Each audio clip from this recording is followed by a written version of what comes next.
The scene opens on a ridge outside Jerusalem, the Mount of Olives, a natural amphitheater overlooking the city, the temple, and the machinery of empire. Jesus stands with his inner circle, and he speaks in the language of collapse. Wars, rumors, famines, earthquakes, not as random tragedies, but as signs, as a coded timetable, as the beginning of birth pains. Welcome to Unmasking the Gods. Like, share, and subscribe if you are ready to peel back the veil of the sacred. Then the text takes a turn into the impossible.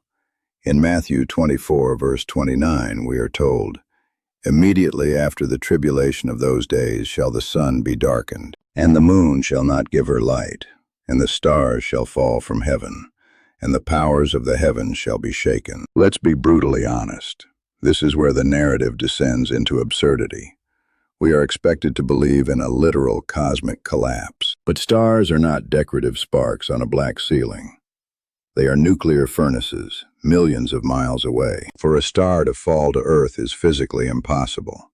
It is a kindergarten view of the cosmos. If one star fell, the Earth would be vaporized in a microsecond. Yet the text treats them like falling fruit from a shaken tree. It is scientifically illiterate, a relic of ancient men who thought the sky was a tent and the stars were mere lamps. Then comes the line that detonates the entire passage like a hidden fuse in Matthew 24, verse 34. "Truly, I tell you, this generation will certainly not pass away until all these things have happened." This generation. Not some abstract future audience, not a distant epoch. The people standing there, breathing the same dust, hearing the same voice. And if you read the text with fresh eyes, without institutional filters, there's an obvious question. Did it happen? History is not shy. Jerusalem burned in 70 CE. Rome shattered the temple.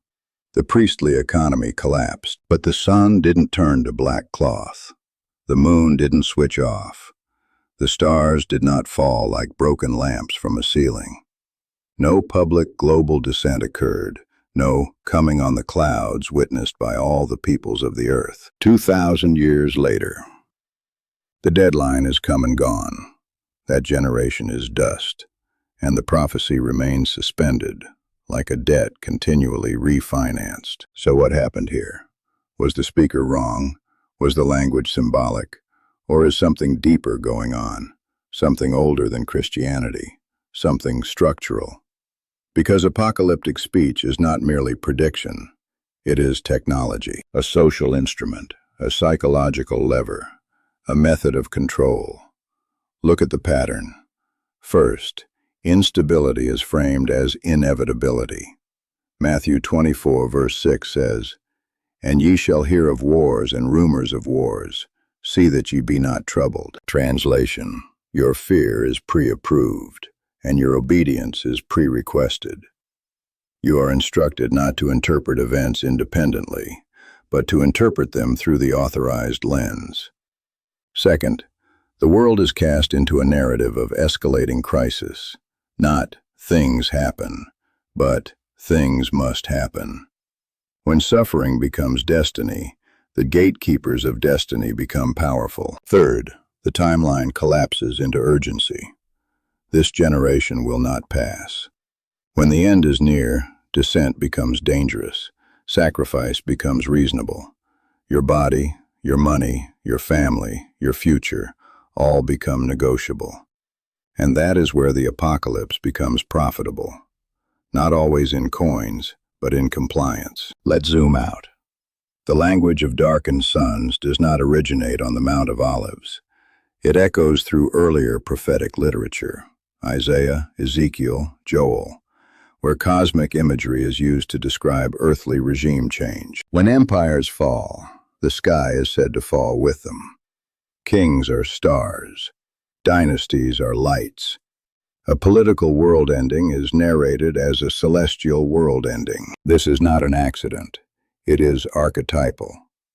Astrotheology, the fusion of celestial mechanics and sacred meaning, trained populations to read authority into the heavens. The sky becomes a divine bulletin board.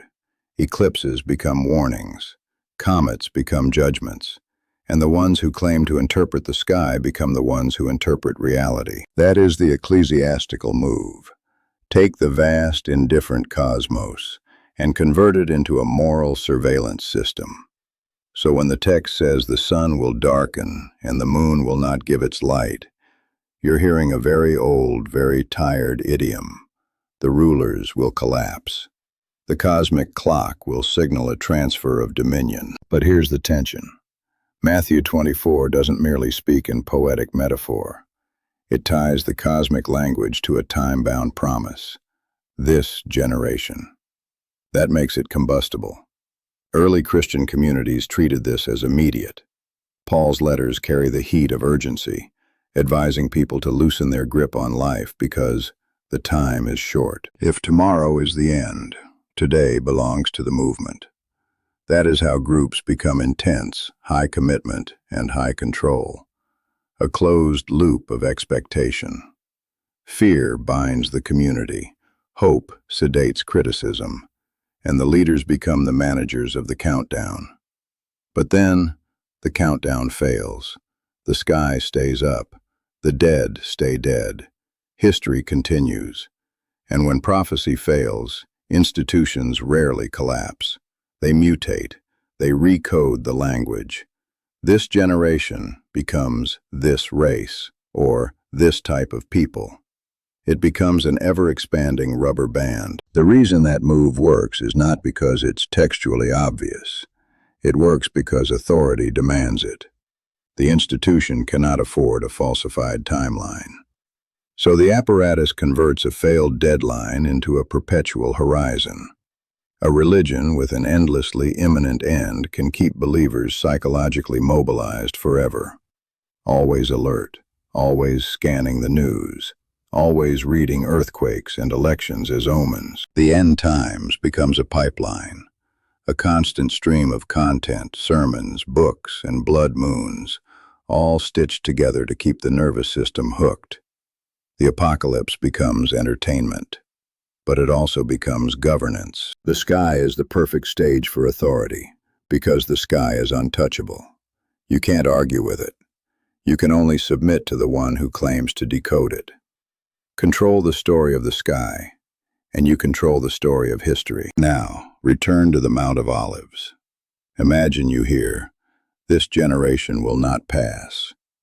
You feel the urgency flood your blood, and then you grow old. Your friends die.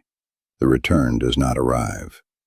Christianity survived because it became an expert at re-narration. The movement shifted from imminent apocalypse to institutional endurance. That is power engineering. A postponed apocalypse still delivers obedience through fear and identity through separation. So, did the prophecy fail? If you read it as a literal astronomical claim, stars physically dropping into the atmosphere, it fails on the face of it. It's an embarrassing fantasy. If you read it as metaphor for political catastrophe, parts map onto 70 CE. But the global coming on the clouds still hangs unresolved unless it is further spiritualized. The text can be made to mean anything, if you have the authority to bend it. The apocalypse was never primarily about the end of the world. It was about the end of your independence.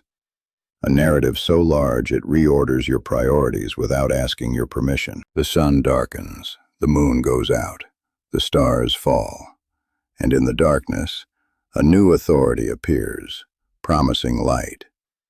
That is the ancient formula: celestial symbolism, ecclesiastical interpretation, mass indoctrination. When you read "This Generation," you're reading the fingerprints of a system that learned how to weaponize expectation and monetize the horizon. If a prophecy can be delayed for 2,000 years, at what point does soon become a spell? If the heavens can be used as a theater for obedience, what other signs are we still being trained to follow? I'm the narrator for Unmasking the Gods. See you in the next breakdown.